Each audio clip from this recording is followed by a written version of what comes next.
This video is about sampling methods in statistics. A simple random sample, which we will often call an SRS, of size n, is a sample from the population that's selected in a way so that the following two criteria are met. Every member of the population has an equal chance of being selected, and every sample size of size n has the same chance of being chosen. So, for example, in our class, if we have 32 students, we could write everybody's name on a piece of paper, mix them all up in a hat, and pick four people's names. That way, everybody has the same chance of being chosen, and every possible group of size four has the same chance of being chosen. I could also do the same thing in, like, I could use a roster, the class attendance sheet, number everybody 1 through 32, do a random number generator, and select the sample that way. Um, When choosing a sample, occasionally the same number is going to be selected twice. However, most of the time we don't want that. We want to sample without replacement because we don't want the same person showing up twice in an interview or something like that. We want to get a little bit more variety. So we often don't replace. Some advantages to simple random samples: it's simple, it doesn't require much foreknowledge, preparation. Pretty much everybody knows how to put everybody's name in a hat, and it's random. We get the randomness we want because when we have randomness, that reduces the variability that can occur if things aren't random, um, or it can reduce bias that happens when things aren't random. But there's some disadvantages. Sometimes it's impractical or hard to do for very large groups. So, for example, if we are doing political polling, Um, it's hard to do a simple random sample of the entire state of Illinois if we're trying to figure out who's going to win a presidential election or a governor election, gubernatorial election. It's hard to do a simple random sample, um, because even if you go through the phone book, which people don't put their phone numbers in a phone book anymore, even if you do something like that, um, it's very hard to figure out if you have everybody in the phone book. Um, so it's hard to get the entire population in a simple random sample where you just randomly select 100 or 500 or something like that. Same thing if you're trying to do our entire school, it's hard to randomly select 100 people from our school and actually get information because then you have to find a way to get that information maybe to each kid in their classroom, and uh, just sometimes it's logistically very hard. It's also possible that we end up with a sample that doesn't represent the population very well. So, back to using our class. If the classroom that our 32 person class is is the population, and we randomly select four people, and all four of those people are girls, and the question is dealing with how much money you spend on preparing for the homecoming dance. Um, it's possible that those four people that were selected may not represent the population of our entire class because it's very possible that the amount of money that you spend getting ready for homecoming could be dependent on gender, um, just based on how much dresses cost versus how much a suit or a shirt and tie cost, plus the amount you have to spend on flowers or dinner or something like that. Gender may play a role in that. And so uh, sometimes simple random samples don't actually represent how much the average person in the class would spend on homecoming or whatever the question may be. So suppose that a class is half boys and half girls. To get a sample of size 4 from the class, we could also get a random sample by writing the name of every boy on a piece of paper, putting them in a separate hat from all of the girls, mixing both of them up, and picking two names from each hat. It's not a simple random sample because not every group of four has an equal chance of being chosen. So if you're looking at this situation, there's no possible way that I could get a group of four girls or a group of three girls and one boy. So all of those groups have 0% chance of being chosen. Not every group of four in the entire class has the same chance of being chosen. So it's not a simple random sample, but it is what we call a stratified random sample. A stratified random sample is a method of random sampling that tries to reduce the variability that's given in a simple random sample because we pick subgroups that may have an impact or an influence on the question that's being asked. So we want these stratum, plural of stratum would be strata, strata. So each subgroup or strata, we want them to be properly represented. So if our class of 32 people was 24 boys and 8 girls, for example, and we were asking the homecoming question, we may want to put all 24 of the boys in a hat and all 8 of the girls in a hat, and then randomly select 3 boys and 1 girl to proportionally figure out uh, what the average, just a sample average amount spent on homecoming would be. Um, so what we want to do is we want the members of each stratum to be as similar as possible with regard to the question of interest and very different from members of the other strata. So if we think that gender or um, something like that would make a difference in terms of how much money you spend on homecoming, then you would want to stratify by gender, um, keep the genders separated, and pick a proportional amount in each gender. So, this sample problem that we have, if we assume there are 600 freshmen, 500 sophomores, 500 juniors, and 400 seniors, and we wanted to ask a question about assemblies, it may be a little bit different based on how old you are. And you are a senior, so you've had more experience with assemblies, and you think they're good or you think they're bad. And freshmen might just be excited because it's their first assembly at a high school or something like that. Just there might be some differences based on class. And so if we want a size of 100 in this sample, if we look at this, we have 2,000 students at the school. And so if we have 2,000 students and we want a sample of size 100, that means that we have to take 600 out of 2,000 freshmen. So 600 of the 2,000 students are freshmen. And so we want 6 divided by 20, which is 3 divided by 10, or 30% of the representative sample to be freshmen. So what we would do is we would take 100 and multiply it by the percent of the population that is in each category. So we want 30 freshmen. Likewise, we have 500 sophomores and juniors. So if we take 500 divided by 2,000, that's 0.25. So we have 100 people in our sample, and we want 25% of our sample to be sophomores and juniors. So we have 25 sophomores, and it accurately represents the class breakdown of the school. Now, before we move on to this corn example, it's kind of important to understand that just because I sampled 100 people, that does not mean that I get the accurate feelings on the assemblies of everybody in the school. But the bigger my sample is, then the better off it ends up being. But oftentimes, money or time makes it hard to actually ask all 2,000 people in the school. So you pick a sample that you hope represents the population, and you get one shot at it, and you hope that that sample ends up giving you an accurate picture of what's happening. So suppose we want to estimate the yield of this cornfield. So this farmer has a cornfield. The field is square, and he divided it into 16 equally sized plots, and a river runs along the eastern edge of the field.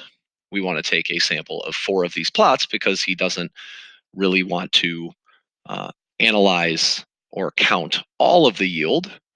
He just wants to get an estimate so that he can figure out how much he will be able to sell his corn for this year, whether he's going to have to uh, figure, how much corn is he going to get? Is this going to be a good year or a bad year? He's just going to try and figure it out.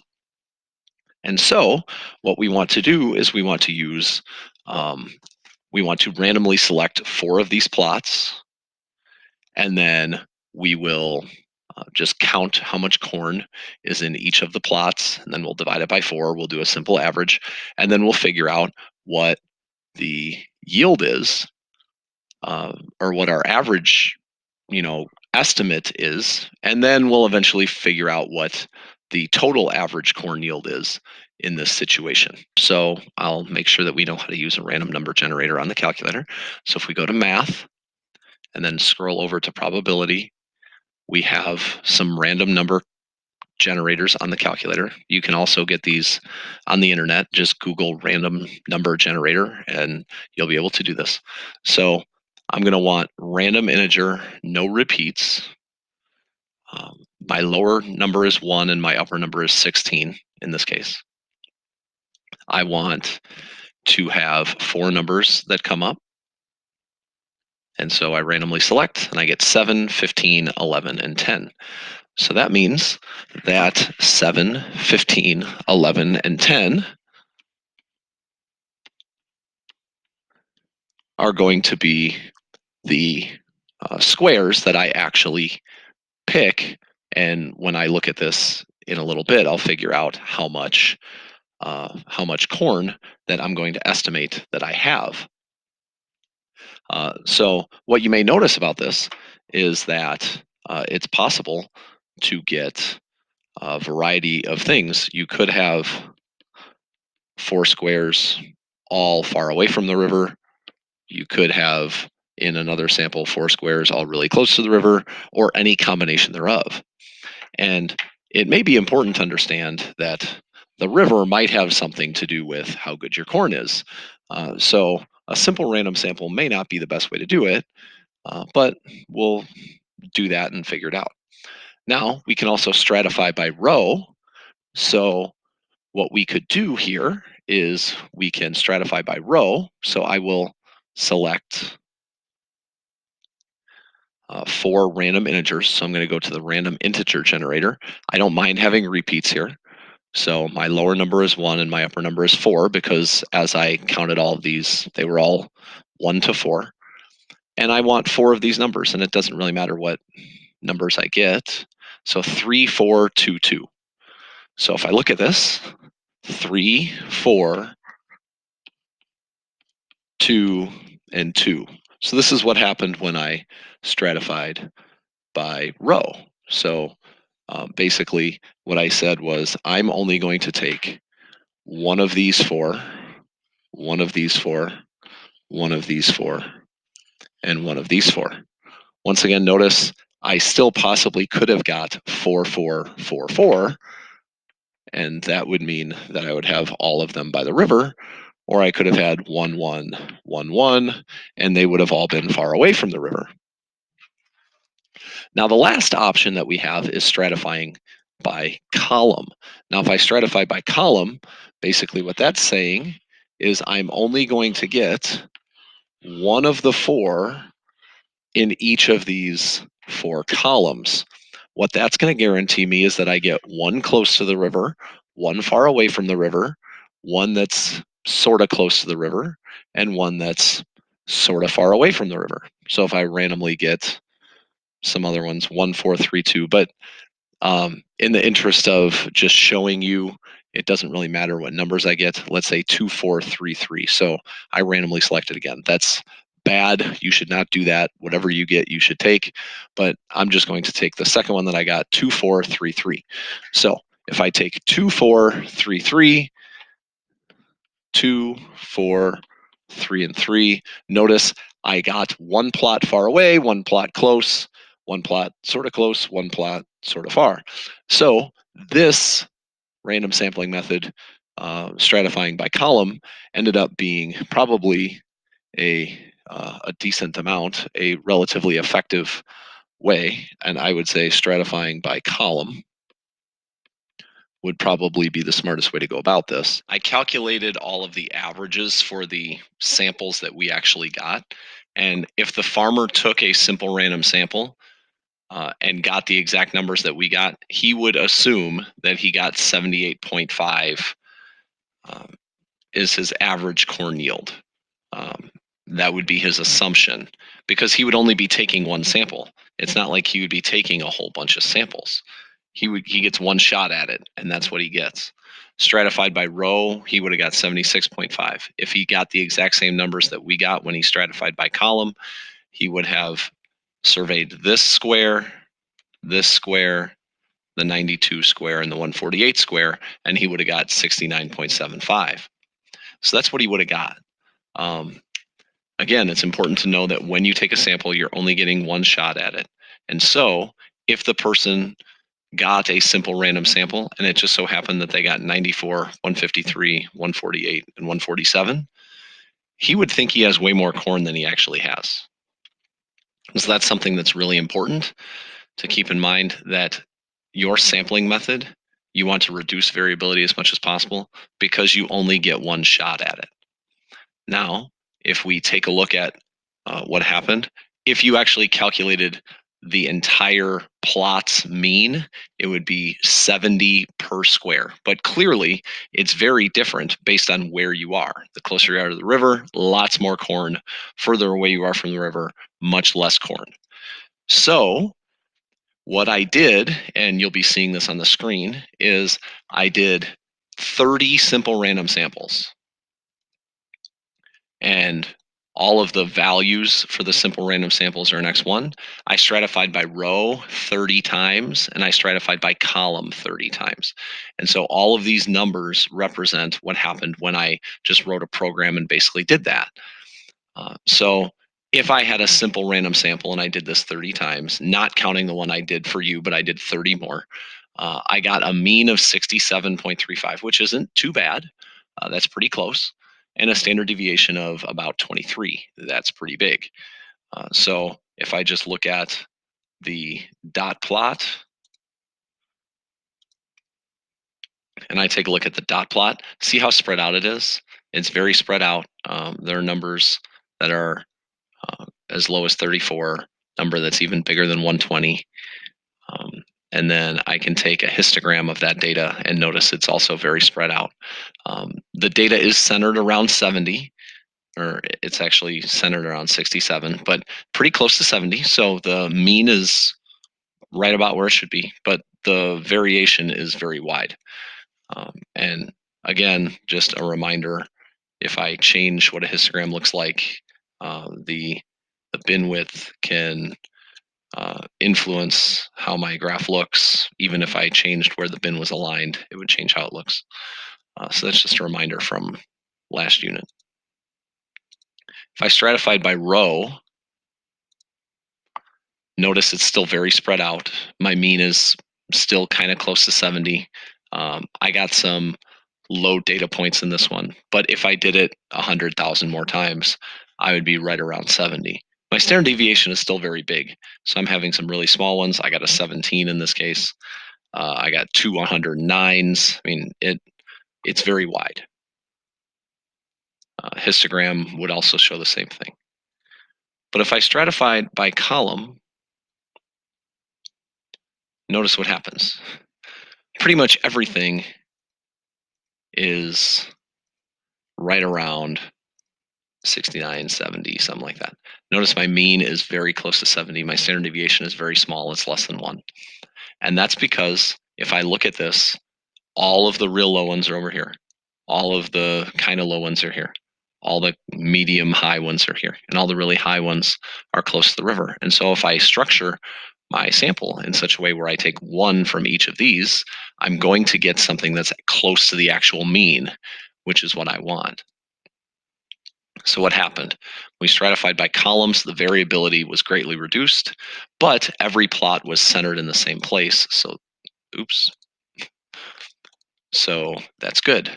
Um, we call that unbiased. So there's bias if the plots are centered in the wrong spot, and there's variability if the plots have a wide amount of variance or a wide difference in how close the data points are. Why does this work? With an SRS, it's possible that I choose 4 points near the river or 4 points far away from the river. But when I stratified by column, I was guaranteeing myself to get things that were kind of close to what the actual average was going to be. If I'm stratifying, or if I have some questions, like for example, affirmative action, a possible strata that might uh, actually be a good way to break up who you survey, like who you put in separate hats. Um, Race and gender would be really good. Um, those would be very good strata. Um, Age might be another strata. People of certain ages might find that to be something that's a positive thing or a negative thing. Their opinion on affirmative action may differ if you're older or younger. Non effective strata would probably be something like, um, what outfit you're wearing. You don't want to put everybody that's wearing a sweatshirt in a hat and pick names out, and everybody that's wearing a t-shirt in a hat and pick names out. That's not really relevant. Shoe size, not relevant. Um, Basically, things that don't really affect the question of interest, those are non effective strata. Separating by things that do affect the question of interest, those are effective strata. Wabansie Valley High School option area. Should everybody be allowed to sit in the option area during lunch, or only juniors and seniors? Possible strata. Um, Grade level. If you ask seniors, they probably want to keep the freshmen out. If you ask freshmen, they may want to stay out, who knows, or they may want more freedom in terms of where they can actually go. Non effective strata. Eye color would be an example. There are lots of different things that you can talk about as effective or non effective based on how it affects the question of interest. So there are advantages to stratifying. It makes the sample more representative of the subgroups within the population, so you don't over or underrepresent people. And if strata are chosen correctly, it reduces the variability a lot. Um, Disadvantages: you have to know stuff about the population before you do things, and that can be very difficult. So you have to be able to, when you're sampling, if you want to stratify by race or gender or something like that, you have to know the races and the genders of the people before you actually start sampling, so then you can put them into different hats. You cannot just sample and then ask them what their race or gender is after you sample them. You have to make sure that they are separated at the beginning, and that's difficult. Some other sampling methods that we want to talk about: cluster sampling. This is something that often happens in schools.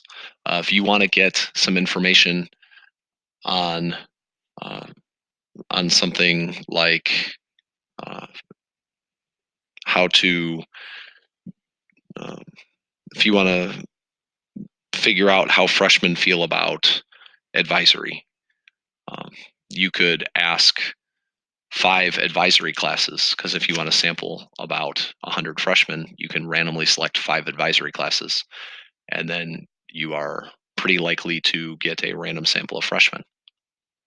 But you also have to be careful, um, because cluster sampling is, it's possible that you can uh, overrepresent certain populations. For example, if you randomly select English classes and you want to select, let's say, 4 English classes to survey, you can't just put all of the classes in there and then randomly select 4.